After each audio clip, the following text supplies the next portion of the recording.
আপনাদের চাওয়াটা কি, যে এই যে দীর্ঘ 17 বছরের যে স্বৈরাচার ফ্যাসিস্ট সরকার পতনের পরে বিভিন্ন জটিলতা তৈরি হয়ে আছে, সংস্কার দরকারও আছে, সেক্ষেত্রে এখন আপনাদের কি মতামত, আসলে সংস্কার নাকি আগে নির্বাচন? প্রথম কথা হচ্ছে এই জুলাইয়ে যাদের জীবন হারিয়েছে তাদের কাছে জীবনের প্রত্যাশা ছিল। আরেকটা বিষয় হচ্ছে কি, আমাদের সব কিছুরই একটু ধৈর্য ধরারও বিষয় রয়েছে। আমরা অবশ্যই নির্বাচন চাইবো, কেন নির্বাচন চাইবো না, কিন্তু এটাও সত্যি যে সংস্কারটা না আমরা শুধু একে অপরকে বলে যাচ্ছি যে ওর সংস্কার দরকার, ওর সংস্কার দরকার। আমরা কি নিজের সংস্কারটা করছি? ব্যক্তিগতভাবে কি আমরা নিজের সংস্কারটা করছি? আমরা কি আসলেই ঘুষটা, যেমন ধরেন আমরা ঘুষ না দিয়ে কি আসলেই কাজ করছি? আমাদের স্বভাবের ভিতরে ঢুকে গেছে যে আমরা ঘুষ দিয়ে কাজ করব, আমরা শুধুমাত্রই পরিচিতির মাঝখানেই কাজগুলো করব।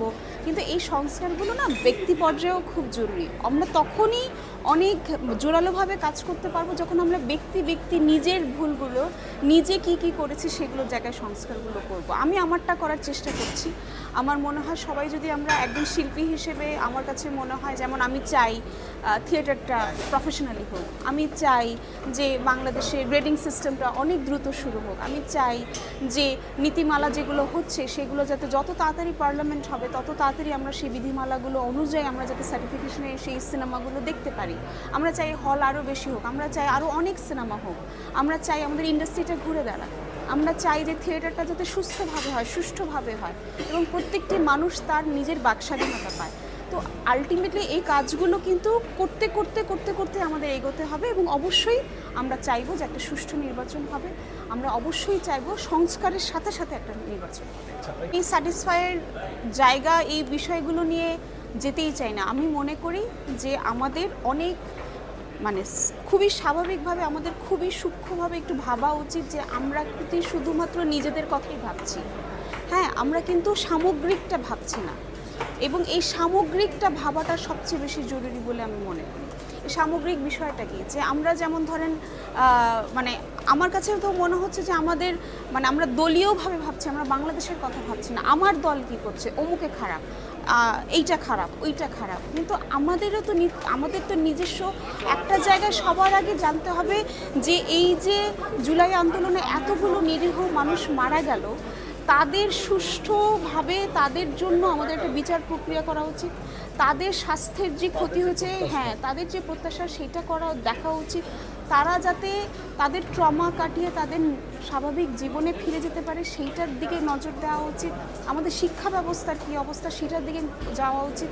আমরা এগুলো না করে অনেক কিছু করেছি, কিন্তু আমাদের বেসিক জায়গা, ওই জায়গাগুলো থেকে সরে যেয়ে যদি আমরা বেসিক জায়গা আমাদের মৌলিক চাহিদা কী ভাই, খাদ্য, বাসস্থান, চিকিৎসা, শিক্ষা, এই জায়গাগুলো বেসিক হতে হবে এবং সেই সাথে সংস্কৃতির জায়গাটাও আমাদের অবশ্যই ক্লিয়ার আপ করতে হবে। এবং আমরা যাতে, বারবার আমি বলছি যে বাকস্বাধীনতার জায়গাটা থাকতে হবে এবং আমরা যাতে আমার একটা ভিন্ন মতামত মানেই যে আমি খারাপ, এটা যাতে না হয়ে যায়, তাই না?